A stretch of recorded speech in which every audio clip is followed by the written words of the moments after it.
예. 또 돌아온 유시민의 정치 비평.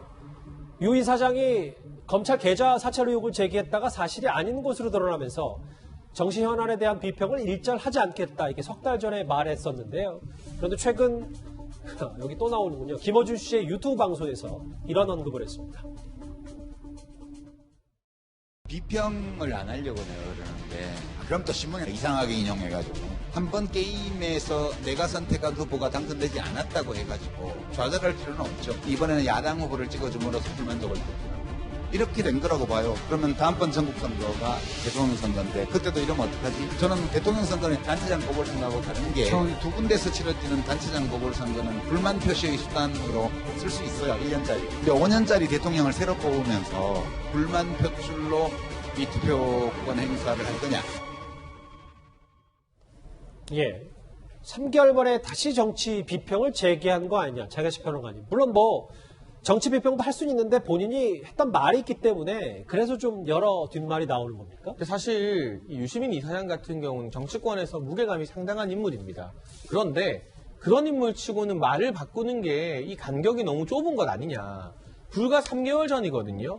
올해 1월에 한동훈 검사장이 노무현재단 계좌 추적한 사실이 없다는 게 드러나면서 거기에 대한 모든 책임을 감수하겠다. 정치 현안에 대한 비평은 앞으로도 일절하지 않겠다. 다른 사람이 아니라 유시민 이사장이 직접 올린 사과문 내용이에요. 예. 이 사과문 안에 보면 더 심한 내용도 있습니다. 뭐 그동안 내가 확증 편향에 사로잡혀서 지나치게 뭐 사안을 많이 과민하게 바라봤고 이런 구구절절한 내용 등이 포함되어 있는데 이 사과문에 쉽게 말하면 잉크가 마르기도 전에 1년이 지난 것도 아니고 3개월 만에 김어준 씨 방송에 나간 것부터가 일단은 가장 강력한 정치 행위의 일환이고요.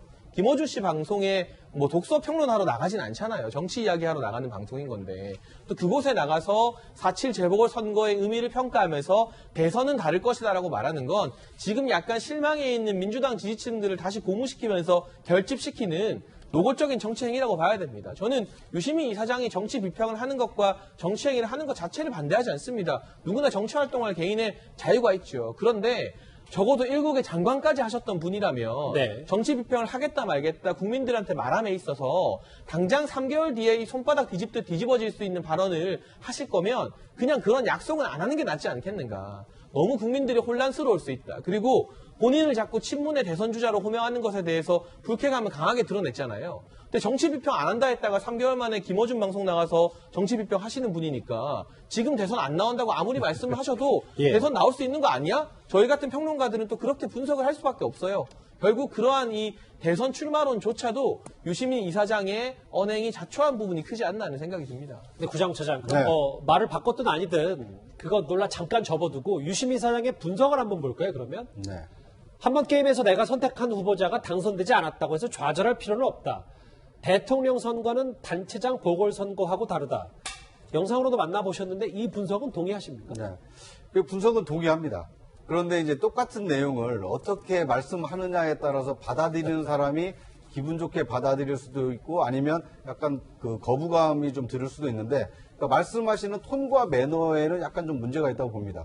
어떻게 보면 유권자의 선택 아닙니까? 대한민국 주권자이자 유권자가 5년 미래 대한민국을 운명을 책임질 대통령을 신중하게 선택할 것이다. 그것은 진리입니다. 예. 그런데 보궐선거에서 이 선택이 내년 대선에 그대로 이어지지 않는다라는 얘기를 하면서 유권자의 어떤 선택까지도 저렇게 뭐 이렇게 예언하듯이 말씀하시는 것은 좀 그 신중한, 그러니까 어떻게 보면 듣는 유권자에 따라서는 아니 내가 아직 누구한테 표를 줄지 모르는데 내가 어떤 선택을 하리라고 저렇게 얘기하는 것이 과연 옳은가? 약간의 이 거부감이 들 수 있기 때문에 옳은 소리를 조금 기분 나쁜 방식으로 표현한 것이 아닌가 하는 생각이 듭니다. 구장차장, 그러니까 뭐 3개월 만에 정치 비평을 제기한 것도 그렇지만 내용도 그리 썩 뭐 동의를 하면서도 자체에 좀 문제가 있을 수 있다 이런 그러니까 자기 지지자들에게 얘기하는 것은 얼마든지 쉽게 얘기를 할 수 있지만 일반 국민들에게 전달되는 것을 감안하고 한 얘기라면 조금 신중해서 하지 않나 하는 생각이 듭니다. 예.